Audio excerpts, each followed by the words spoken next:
Hey listeners, the Hidden Why gang, welcome to the Hidden Why podcast, or if you're watching this online at THY TV, welcome and thank you for tuning in.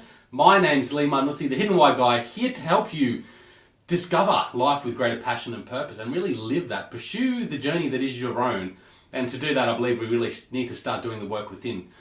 I want to share some thoughts with you today that have just been eating my mind. I've been inspired by a few different books and conversations that I've had. A couple of them in particular was one with Andy Andrews, the author of The Little Things. Great, really inspiring man, very insightful, very wise. I said that you're a very wise man, and he sort of was humble in answering to that. And I said, no, well, I think you really are, because he's really seeking out those answers within, asking the questions within, and battling those challenges from within, the weaknesses within, etc. And I think that's what really makes someone wise. It's not necessarily about all the knowledge that you have. It's about the experience and using that knowledge and experience to really better yourself internally. There's some of the thoughts that I've had recently, and this entire podcast, this entire recording, I really want it to be about self-sabotage and how we, including myself, seem to continually sabotage ourselves from the progress that we truly desire in life. I've got this hair right near my eyelid there. There it goes. Guys, so I really want to talk about self-sabotage, and that's the purpose of this recording. But before I go in there, I just had this thought about life at the moment and how we have evolved to exist. And it's inspired by the book The Sapiens. I'm going to do a review on that soon. It's an unbelievable book, very insightful. It's about history and evolution, and it gives us a lot of great insights into how we've set up our lives now. And towards the end, and actually I saw this in an interview with him as well, the author his name is Yuval Noah Harari. So he is just an inspirational man. But he talks about the nature of evolution, and things are a lot better despite what we may think. And he talked about death. These days it's more likely that we will kill ourselves from overeating or suicide than we would from crime or war or anything like that. The statistics prove that is the case. We are more likely to die of overeating than of starvation. And because it's got me thinking about how, as an individual, we are more the problem than anything else in this world. And if we look at our lives and how happy we are, or how much meaning we have in it, or how much suffering there is, we can only really swing back around and point at ourselves these days, because that seems to be where most of the problems are arising from, and it's within. So if we're not doing the work within, if we're not seeking out the answers within, if we're not doing what's required, the work around building ourselves up, around progressing, around growth, self-growth, around ironing out those battles that happen within us, then we're going to just limit our progress and potentially be the limiters to our successful life. And successful life, I mean, by living it really with greater freedom, fulfillment and happiness. And I talk about those things all the time if you're a regular listener to the show. So today I want to talk about self-sabotage, and I want to just start off with just reflecting in the moment of about your desires, your dreams, your passions. What do you want in life? And you know what you want. We all know what we want. We all have these dreams, and some of us are perhaps more dreamy than others, more visionary than others. I certainly feel that I've got all these dreams and ideas circling around in my head, and they are. There's a copious amount of them. It's hard to control sometimes. And it's only in recent years where I've started to go, okay, well, let's just focus on one thing at a time, because I can get quite easily distracted. So it's about really honing in your attention on just a couple of things. So right now, as you might be aware, I'm writing a book, so that's really where my attention is. Other than doing stuff around the Hidden Why, so the recordings for THY TV and the podcasts, the interviews, and just regular daily tasks. I also set myself themes that I live by now, so it's almost a non-negotiable. I get up and I do my yoga, I do my meditation, I do my journaling. Sometimes it's not always perfect, but generally that's everyday exercise and health, both mental and physical. So things like that, themes that just come into your life. But other than that, the main project for me is writing this book now, and I'm happy to say that I'm close to the end. It feels like it's still a long way away, but I'm really close. I've written about 90,000 words, and when I say I'm really close to finalising the draft. The real work for me will come when I have to go through and edit it and try and bring it back to some synchronicity and just less clutter, I guess. So, there's certainly, dreamers, your desires, what you want, whether that's being in a rock band and singing in front of a bunch of people, whether that's just raising a beautiful family and feeling that sense of financial freedom, whether that's, just sailing a yacht around the world or building a charity organization to help, underprivileged youth or something. Whatever it is that you desire, we know it, we can feel it within, and every now and then, whether that's daily, morning, noon, night, or just monthly, and now and then these things come back to us. However often that is for you, you know it. You know when it is. You know what it is that you want. Yet something holds us back from really going after that. And I really think it's that desire, how bad do you want it? How big is that desire? Because if you really want something bad enough, then I'm sure we'll pursue it. And for me, I really do want things bad enough, but I still have these limitations, things that are holding me back. And I'm reflecting on this as far as self-sabotage goes. So I want to talk about the subconscious mind for a second. So we've got the conscious mind and the subconscious mind. Now, I'm not an expert in all this stuff. I've just learnt from reading and interviewing people. So I have a fair idea about what it's about, but I don't have the expertise. So feel free to reach out to me, leave your comments if I'm incorrect in what I say or if you have a different opinion or belief. But certainly for me, what I know is the subconscious controls a large part of what we do every day, our behaviours and our habits. It is responsible, they say, for 95 to 99% of what we do. Now, that's a huge part of what we do. And you just think about it, like when you stand up next or when you sit down next, how much conscious thought do you put into that? And it's clearly, no, well, I don't. I just get up and go. And it's because the brain's just programmed in that way to just act, I'm having a sip of this coffee. I really don't often have that much control of these certain things that I do. If I really put my attention there and my awareness there, then I can be aware of lifting the cup up and putting it to my mouth to have a sip. And through a mindfulness practice, through meditation and things like that, that's where you can raise, to a 95% level where your subconscious is in control compared to a 99%. So the mindful people have 95%, subconscious direction in their life, whereas people that aren't that mindful, perhaps lesser, so 99%. So if that really controls what we do, what happens in self-sabotage is that your subconscious mind is used to a certain way. So throughout your life, you've been programmed, you've been conditioned, you've got certain genes and traits that are just sort of innately within you as well. But from much of our experience, I think it's brought up through our upbringing, through the experiences we've had in life, through our past, etc. So these things are just programmed in our mind. And what the mind does, because it's so good at conserving energy and just bringing it into states that it knows and that it's familiar with, it just goes out and seeks those states. So if you're so used to, drinking, for example, every Friday night, your mind just will produce that situation for you because that's what it's familiar with, that's what it's comfortable with. And because the subconscious mind is so in control of what we do in life, that's just what it tries to replicate. So it seeks out that stuff.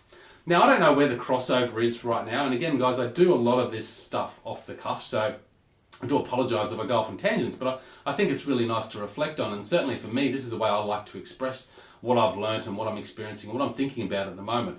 I've written a blog about this, so you can have a read of that too. It'll be up probably tomorrow on thehiddenwhy.com. So if you want to have a read, certainly download that. That might give you some more clarity there. But how the subconscious links to the universe and the power of the universe, the energy within, I'm not too sure, because they say often the universe will be, supportive to what you set out to achieve. So if you really set out to achieve something, let's say you're going after a new job or something and you really think about it a lot, the universe will conspire with you to help you make that a reality. Now, I sort of think that, it's all energy at the end of the day. So we're all made up of energy. Our atoms are made up of energy. Essentially, it's just empty space. And if you look at the state of everything in this universe, it's just all a matter of energies. It's just a play of energies. So if we can look at the energy within us and the energy within the mind and the subconscious, whether that's a universal energy and that's how it's sort of incorporated into this world, that is the energy that's going to either hold us where we are or push us forward. Now, if we want to change that energy, then we have to start changing the subconscious mind and what we believe there. And, it's so easy. It's so easy to fall back into what you're used to. I mean, you think about it. if you're ambitious and you really want to get into a nice workout routine or exercise regime, let's say if you've never really had an exercise regime before and you want to start to really get up every morning and go for a half an hour walk, that might take some time, and your mind's going to trick you into thinking that it's actually in bed is where it's more comfortable. In bed is what you know. So let's stick you there. And that's why it's so hard to get out of these. And the thing is, our neural patterns in our brain sort of hold us there as well. So we've got these pathways that our neurons are just simply have created over time. And these pathways are what we stick to. And the pathways exist is really to help conserve our energy so we can use our energy better when we need it. And it's probably been through evolutionary, instinctual sort of development that these neural pathways have been developed. So that we don't have to remember how to stand up and sit down. We don't have to have conscious energy going into that sort of thought. We don't have to have conscious energy into waking up and going for that morning walk every morning. Because when we need to, we can use that energy, from running away from a tiger or a bear. Again, how we've evolved with this conservation, that's why the brain exists, is to help us really get those things into habit formation, so we don't really have to think about it, and we can use that energy when it's really needed. So at the start, when you're setting out to do something else, you really have to put that energy into it. You really have to, sort of battle yourself, and that's the subconscious, where you have to sort of what's the word I'm looking for? You have to step over the boundary of the subconscious and go, look, this is what we're going to do, and you have to start dictating to your mind what you're going to do. I just did a 7-minute of wisdom show, the Thursday Thought of mine, about this, about how we need to start talking to ourselves again rather than listening to it all the time. And certainly the subconscious mind, all we're doing is listening to that without even knowing it. So we have to start talking to our subconscious mind again and start to tell our subconscious mind of what we actually want. So if you want to create greater comforts in what you desire in life, then you have to go outside your comfort zone at the moment. So you have to step up and challenge yourself there. And as you continue to challenge yourself there, it'll become more of a conscious formation that will build into a subconscious formation, and that'll then direct you in future actions. So it might take time. So for example, going back to the morning regime of walking every day, it might take a couple of months. But in a couple of months, once you get used to it, once your subconscious starts going, this is what now I'm familiar with, and this is what we got to do, it's hard not to do it. And it might take years. I mean, to be honest, for looking at my life and as far as exercise goes, I haven't always had a great, consistent exercise regime. But it's hard for me now to miss a day where I don't exercise. It's become almost automatic, where I just go, no, I need to do something today. And for me, it's getting up early and doing that in the morning. Now, if I don't, and I don't often, sometimes I'm not consistent with it. If I sleep in, or if there's been like last night, for example, shocking sleep. But if I miss something, I'll make sure I still exercise, because it seems like it's, hey, this is what you've got to be doing. My subconscious is telling me to do it, and it's like I almost don't even have to think about doing it. It just happens. And that's just built over time. So anything that you want, anything that you desire, you can overcome by really pushing yourself, really doing the work and making it happen until your subconscious mind really gets it and starts to believe that that's the new norm. And once it starts to believe that's the new norm, it starts to be comfortable with that. And then new things that you might want to challenge yourself with become uncomfortable. And that's when your subconscious says, oh, I can't do it. So this is, very basic sort of, well, it's not basic, it's quite complex really, but the idea of, the basic practices that we might want to change is certainly understandable. But what happens when we go to the bigger things? Like, let's say if you really want to start a new business, okay, you've got a job at the moment and you've got this great idea for a business, and you've never had a business before. And certainly this is something that I'm sort of questioning my own mind at the moment. If you've never had a business before at all, you've just had experience working for other companies, etc., and you really want to start this business, well, that's sort of higher level stuff, and you've got this dream, you've got this desire, but there's something that's holding you back, and it's because your subconscious is there going, hang on, well, I don't have a clue of what that is like. I don't know how to do that. It really doesn't have the experience there, so it's going to self-sabotage you to saying, okay, well, maybe that's a bit risky, maybe you should stay back, maybe you should just continue with what you're doing here. Have you really thought about this? It's like questioning what you're trying to tell it to do. And it's got good reason to do that. It doesn't want you to fail and fall on your ass. Your ego has a part to play in that as well. Your ego wants to uphold its self-respect. So certainly failure, as we've been conditioned through our education, is not a good thing. It's generally shunned upon. You know, if you get an F in your maths test at school, that develops into a fear of certain failures. So, you know, there's certain reasons why it's there and why it exists, to stop us from falling on our ass, to protect us from embarrassing ourselves, to protect us from, you know, putting ourselves into a gutter somewhere. And again, I mean, that's worst case scenario. I mean, you have to think about the worst case sometimes when you pursue these things. But really, does it really matter? Like, if you desire something bad enough, if you really want to go out there and get it, it's not about the how. And from all the people I listen to, Tony Robbins, Think and Grow Rich, Napoleon Hill wrote a great book, and he interviewed many of the great successful people. From all these people, what they found is that if they desired it bad enough, they would go out there and make it happen. And that's what's really, really profoundly powerful here. So it's not about the how. Don't worry about, you know, not knowing what to do or what to do next. Just have that desire, build that belief, build that desire. And you can do that just by talking to yourself. Hey, this is what I want to do. This is the business I want to make. This is what I want to achieve in the next year. You know, really talking to yourself regularly, daily, morning, noon and night if you can, and really just allowing your mind to just become obsessed with that vision, with that dream, with that desire, until it becomes almost a belief that's just built into your subconscious that says, hey, okay, well that is what's happening. That's what's the new norm. And then once you start to just take action on just the most basic first thing you can do, that will help you build that belief as well. So just take that next step, okay? Take that next step. What is the next step after that? What can you do next? What can you do now? What can you do tomorrow? What can you do in the next month that will just take you that little bit closer to achieving that desire? And that will really help cement that belief further into the subconscious, so you can go out there and take action. Now, I want to bring it back to perhaps a bit of a side tangent here, but about what is real. You know, I mean, nothing in this world really is as real as we think it is. It's a creation of our mind. Most of this stuff is a creation of our mind. The laws that exist in society, the rules, the religions, most of these things are just creations of the human mind. And that's crazy to think about, but that's what it is. They're all just make-believe stories that we've come up with in life. And then they've been created for certain reasons, sure. But that is reality, you know. So why can't you make your own story and make that reality? Like, if you really want to live in a certain way, if you really want to live a certain journey in life, if you really want to achieve something, desire something, if you want to do something, why can't you make that a reality just by creating that story inside your mind, allowing your subconscious to really believe that story, and then allowing that to drive you forward, to drive your actions? I think that is absolutely possible. If we look at most of these things, like the reality that exists today, it's not that real. Free will, which is something I'm getting my head around at the moment, is an illusion. Science is proving that free will is an illusion. And if that's the case, that means we have really no control over what we do. If free will's not something that we have control over, what does that say about our choice? That means that perhaps our neurons are just firing based on electromagnetic energies that sort of charge from one to the other, telling us what to do next. Now, this is being proven as the truth behind why we do things.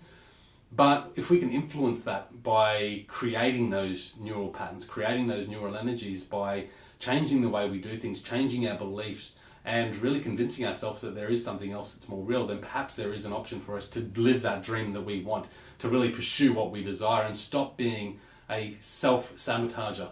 I think there's a few last key takeaways that I want to put in the face of self-sabotage that, certainly in my experience, I've reflected on and wonder, you know, are these the things that step in my way? And some are and some aren't. But first of all, we just got to relax and understand that this is life, and, you know, just got to enjoy the ride. You know, find great joy in what you're doing and go after those things. Don't worry about falling over. Don't worry about, you know, stumbling or even if it takes you a bit longer than you might want. You know, just go after there, enjoy the journey on your way. I think we need to really become more mindful. I think that's probably the key. Like, as I started this show off, if it's really the truth that we are our own destruction, if individuals are truly their own limitations in life, then we need to do the work within to really stop that from being a limitation. And that becomes through mindful, you know, meditation practices and stuff like that. You know, certainly it's about, you know, going really deep within it and going beyond the ego, going beyond the mind and really just connecting with that truer space and allowing that to be our go-to place when we need that energy to move forward. I think that's really important. If you look about while we toxicate ourselves, I did a show on this recently as well, but animals have been shown that they toxicate themselves. Dolphins eat pufferfish. There's certain apes and elephants that eat rotting fruit to get drunk. There's other animals that eat ayahuasca, goats eat magic mushrooms, humans intoxicate themselves, and we do this, animals do this, to help us remove ourself from the self, so we can just become more at one with what life is really all about. Meditation is a way to get there. I'm certainly in a practice stage of that. I'm continuing to practice because I continue to find the benefits there, but certainly that's helping me reflect within and do the work inside, so I can stop being my own limitation in this life and start just allowing myself to live with that greater sense of freedom, fulfillment, and certainly happiness, ultimate happiness. And I talk about that in great detail in other episodes. So I think we need to certainly do that. So just relax, just enjoy the ride, connect within, really find that, and stop making excuses. There's certainly time excuses. I don't really have the time to really get this started right now, or there's resources. I don't have the money. I don't have the know-how. I don't have the skill, whatever that might be. There's certainly things that will pop up as obstacles for us beyond self-sabotage, but that's often just a case of our subconscious is saying, well, this is why you can't do it, and this is why you should probably just stay where you are. And they just throw that in there because then we go, oh yeah, that's true, I don't really have the money. Yeah, it's probably not a good idea. I might just stay doing what I'm doing. That's the level of self-sabotage that comes into play. So I think we need to look at that objectively and say, well, time, why is there not enough time? Why don't I have enough time? What am I doing that's wasting time? What could I better do? And that's about becoming effective. I've done plenty of episodes in the past. Type in effective at thehiddenwhy.com and you'll find out my thoughts on how to be more effective in life. Certainly reach out to me if I can give you a hand with that, but certainly being effective is what that's all about. And if you're more effective, then you get that time so you can really focus on those things that you really want to do. But another thing is that you have the most time right now than you'll ever have again. Tomorrow you'll have less time. In a minute you'll have less time. So time really shouldn't be an excuse. If anything, it should be a motivator. This is the time I have, and it's becoming more of a motivator for me. And I think this might relate to a lot of people that grow up and you just become more motivated because you're more precious of time. At some stage this will end, and as I get older I'm just more conscious of how much time that I might have left, so that gives me more drive as well. So time shouldn't be certainly an obstacle that jumps in your way as far as the self-sabotage goes. Resources, on the other hand, man, we are more connected than ever before. We've got more great opportunities than ever before. You look at crowdfunding. I mean, you can go out there and put your idea online, and I've interviewed a few people that have had great crowdfunding campaigns and made a mozza, and not for personal gain. They've done it for a greater good as well. But certainly it's helped them get their foot in the game, get them going towards that desired life that they really want to live. So, there's plenty of opportunities. There's plenty of people out there. I started this podcast without any clue about how to interview people or how to connect with people. And suddenly I've had over, 150 interviews, thereabouts. Not too sure exactly, with people that I've never met in my life before, never even heard of before, and I've just made a direct connection with them, and they've given me so much value. So there's people out there that you can just reach out to and ask questions. I have interviews with people for an hour. It's just amazing what you can get from people. So you can reach out to them, look for that area that you really want to work towards, and find people in that niche and say, hey, look, can I take you to lunch? Can I borrow your time? So resources is not a problem. That's as far as skill. You can learn the skill. It's available there. People will teach you. People will help you. If they see you doing a good thing, they're going to want to be involved as well. Not everyone has the time to help, but you'll find them. And if you give good value back to them, then certainly they will help you as well. As far as money and resources like that, there's crowdfunding. There's other ways you can do it. There's bank loans. You can start small and grow it from there. You don't have to go out there with $1 million to start your business idea. Start off with $1 and see where that takes you. There's a story that Napoleon Hill mentions in his book Think and Grow Rich about this guy who wanted to work with one of the inventors, Edison, and he just had this desire that he wanted to work with him. So he got on a freight train. He put himself in the cart with all the baggage or whatever, and he got on the freight train. He had minimal money to his name, and went there and just started working in the company. And eventually, not overnight, but eventually, For years he was unknown, but eventually he was in a partnership with Edison himself, and that made his life and made his desires come true. It wasn't necessarily the desire that he wanted or set out to do originally. He just knew he wanted to be a part of that business partnership with Edison. What the opportunity was, he was unsure of, and sure enough, the opportunity presented itself, and he went out there and made it happen. So, I think resources is again our self-limiting sort of self-sabotage excuses that we make to stop us from taking that risk, to going out there and venturing beyond. So guys, there's my thought on self-sabotage today. I hope that's made some clarity. Certainly it's allowed me to reflect more deeply on what I'm truly pursuing in life and what's holding me back as well. So I hope that's inspired you to keep on going about those dreams, those desires that you have, and stop getting in your own way and just let go. Start controlling that mind, start controlling that subconscious, start controlling your beliefs, start taking the action, start doing what it takes to just go after what you really want in life. Guys, that's it from me. You know what to do. You need to go out there and breathe more passion into everything you do. You need to do everything with greater purpose, and in doing so, you will discover your hidden why. My name's Lee Marnuzzi. This is The Hidden Why. Until next time, peace, passion, and purpose. See you soon.